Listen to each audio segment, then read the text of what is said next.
स्वाभिमानी न्यूज चॅनलच्या बातमीपत्रात आपलं स्वागत।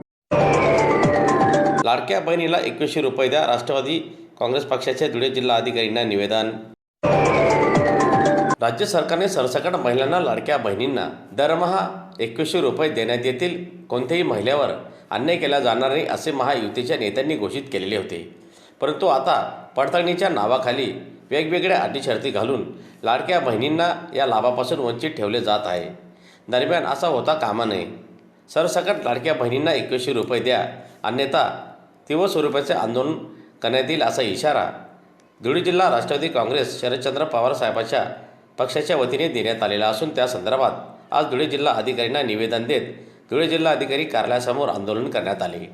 दरम्यान आजचे हे आंदोलन राष्ट्रवादी काँग्रेस पक्षाचे शहर जिल्हा अध्यक्ष रणजितराजे भोसले यांच्या नेतृत्वात करण्यात आलेले असून या आंदोलनात राष्ट्रवादी काँग्रेस पक्षाचे पदाधिकारीसह कार्यकर्ते मोठ्या संख्येने सहभागी झाले होते। त्यापूर्वी युती सरकारने अतिशय मोठ्या गाजावाजा करून लाडक्या बहीण योजनेची सुरुवात केली, पण जसा निवडणूक लागली ते सत्तेत आलं ते या ठिकाणी लाडक्या बहिणींना फसवण्याचं काम या युती सरकारने सुरू केलेले आहे। विविध कारणं देऊन इन्कम टॅक्स असेल, फोर व्हीलर असेल, शेती असेल, या इतर कारणाने असंख्य लाखो महिलांचे नावं या योजनेतून वगळण्याचं काम युती सरकार करत आहे।